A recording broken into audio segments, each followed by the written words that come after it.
Alright, time for the anime. So, well, let's see. The first thing let's get out of the way is that the Sword Art Online 2 episode wasn't. I don't know since I never read the, novels or whatever. I don't know if it was filler or not, but whether or not it was filler or not, it felt like a filler episode. So, don't think it's worth reviewing this week. So, it's not going to be reviewed. Um, So for the first anime review this week, it's going to be Fairy Tail. Why not shake things up a bit? Now, as we know, this is episode 207, and it's the continuation of the filler arc. And this episode was kind of a weird one because the Fairy Tail wizards are searching for the location where the spirits have to the zodiac spirits have to go to perform their freedom spell Librium, and this place is called Astral Spiritus. And soon after they start their journey of looking for it, they encounter the princess and the Arcados. Basically, and which I was so stupid because you saw them dealing with their punishment. I don't know if it was actually they were given a punishment in the manga or not, but it was stupid. And they basically explained that the reason why there's all this weather phenomenon and the zodiac spirits have changed their personalities is are due to the side effects of the eclipse's destruction. Now, because the princess feels responsible for the situation, she presents the wizards with a case containing special magic keys that will allow them to forcibly close the spirit's gates. But unfortunately, the Pisces steals the case, and after the group fails to recover the keys, Arcados reveals that the stolen case was a decoy, and that without the princess knowing, he had the real keys. Now, it's what makes this. I mean, honestly, I didn't like the fact that Arcados and the princess were in this episode. And the worst part is this episode made it clear that they're going to be relevant in this filler arc, and I didn't really like them as characters too much. And this whole concept of these keys is that the princess, is supposedly being revealed as, for the purpose of the filler arc, being a celestial spirit wizard, created these keys that can supposedly forcibly close the zodiac gates. Now, but under one condition, and that's if they basically beat up the zodiac spirits enough that they lose the will to fight. So basically, they get to do the Natsu Urza way, Gray way, which is basically beat the living shit out of them until they can no longer fight, and then force the gates close. So what it sounds like, instead of similar to okay, so they're not killing them, they're just I guess these keys are gonna in the end okay, they're gonna fight the various zodiac spirits, defeat them, and then use these keys to force the gates close so they can no longer be open again, and then I guess this will somehow stop the plan. They tried to put in some comedy, but honestly this week was a very subpar episode. But what do you expect? It's a filler episode of Fairy Tail. Aren't very known for very good filler. So that's pretty much my thoughts on that.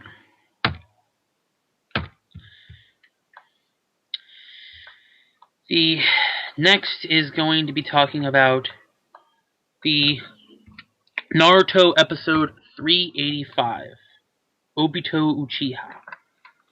Now I'm going to try and keep this short and sweet since we already spent a lot of time talking about it on during the manga section, so just gonna try and keep the focus on this particular episode. Now in this episode, it starts off with Naruto again again reaffirming to Obito that, reassuring of Obito's existence. And Obito notes that it does not matter anymore because he has transcended his previous identity to become the second Six Paths. Naruto doesn't like this and says that both of them were similar in a lot of ways, including their upbringing, goals, and beliefs. Naruto then says that nobody would acknowledge Obito for his dream that robbed them of their freedom. Because his new dream is to rob them of their freedom. Now, Obito responds to that both of them were actually indeed very similar, and that's why he wanted to test Naruto and wanted Naruto to think the world was hopeless. And then he basically says that because he sees his old self in Naruto and wanted to abandon his ideals before, they brought him nothing but misery. Basically, then it's we see the kid Obito, or no, wait. Naruto basically, bashes Obito for running away from life. The young Uchiha, however, still sticks to the fact that he's actually doing but then Obito's like, I'm still, even though you don't like the way I'm doing things, I'm doing what a Hokage should do by bringing peace to the world, noting that he had simply found a shortcut to achieve this.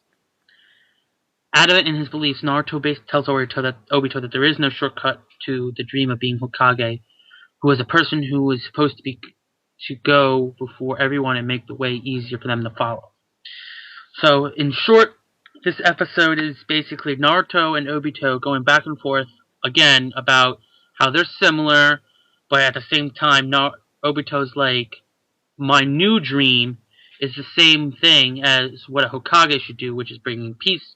But Naruto basically says, no, you still want to be Hokage, but not like this. There is no shortcut to being Hokage. Alright? You gotta go through that bumpy road of life to get to being Hokage, so that way the people after you who follow you will make it easy, will have an easier path to travel. Honestly, it was a snore fest. I mean, I kind of predicted that because it's, the Obito BS. So, simply put, I'm giving it the lowest rating possible. Z. Like 3 Z's. Which basically is the representation of sleeping. And that's all I have to say on that. Now, the next one is One Piece! Episode 669. A moving castle. The top executive, Pika, rises up. Now, we see Luffy, Zoro, and Viola make their way up the castle while Kinemon breaks off with the dwarf, or the Tontada Wika, to go down to the toy house to rescue Kanjiro and to join in the Operation SOP. Luffy, Zoro, and Viola, seemingly encountering no resistance, comes across Pika, who appears through the wall with his power of his stone fruit. Then we move over to the toy house where the Marines are continuing to attack Frankie, but Frankie still is prevailing in his fight against the Marines, with the 2 members of the Don Quixote family just sitting back, or should I say the 2 executives, not top executive, but the two executives that are there are just sitting back while the Don Quixote family grunts and the Marines are trying to shoot up Frankie. Then we see Cavendish, who got dropped down into the trading port and was turned into a toy by Sugar. So, for the first time, we actually got to see Sugar using her power. Because in prior situations, when we would see this, they would already be turned into a toy because at that time they were still trying to hide Sugar's identity. Now we see Usopp and Robin and the dwarves make it to Sugar's chamber, and they basically can see from their point of view where Sugar and Trable are.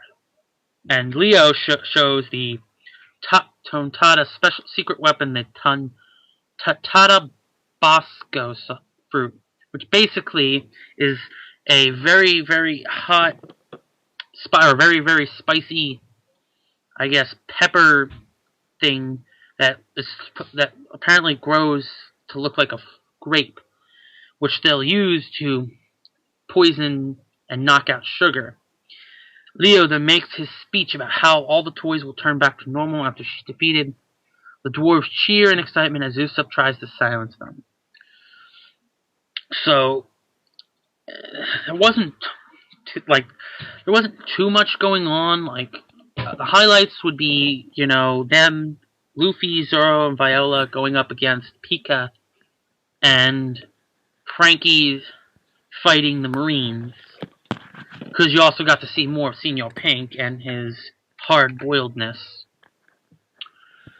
But the pacing was kind of the pacing was normal One Piece pacing, and you didn't really see anything of the fight, the Coliseum. So I would have to say it's an okay episode. It wasn't too spectacular, but it wasn't a total snore fest either. And that pretty much sums up my thoughts on this week's One Piece episode.